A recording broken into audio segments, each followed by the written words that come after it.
इसमत नज़ीर साहिबा जान कश्मीरी के फ़िक्र फ़न के हवाले से कुछ बात करना चाहेंगी। Thank you. अस्सलाम वालेकुम। असल गल है जी, पंजाबी च मैं बिल्कुल ना आमोज़ हाँ। मेरे कोई तजर्बात भी नहीं, तजर्बा भी नहीं, बस यही समझो मैं कोशिश की है थोड़ी जी। कल मैनू पता लगा है तो फिर मैं सोचा कि हुण उस हवाले नाल जो मैनू समझ आ रही मैनू कुछ कहना चाहिए। सो मैनू जो समझ आया वो तुहाडे अगे मैं पेश कर देनी है। जग दे कूड़ हनेरे अंदर इसदा रूप सवेरा है। जग दे कूड़ हनेरे अंदर इसदा रूप सवेरा है।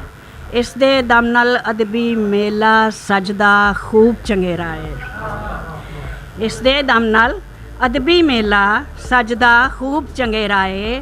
ते इस दी अजमत सूरज वांगर पई उजियारे वंडदी है। इस दी अजमत सूरज वांगर पई उजियारे वंडदी है। फनकारी दियां किरनां अंदर इस दे फन दा डेरा है। ते इस दियां शाखां लैंदे चढ़दे दक्खण पहाड़ उसार दियां। इस दियां शाखां लैंदे चढ़दे दक्खण पहाड़ उसार दियां।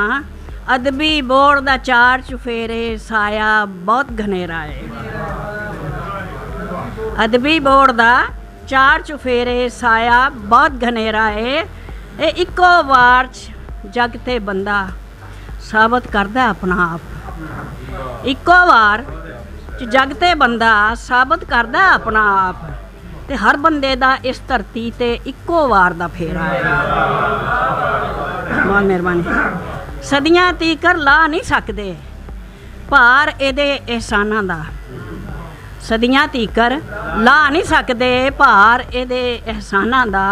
शागिर्दां दे सिर ते इस उस्ताद दा कर्ज वधेरा है।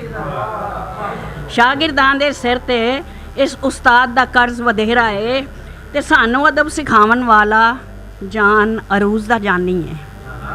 सानू अदब सिखावन वाला जान अरूज दा जानी है।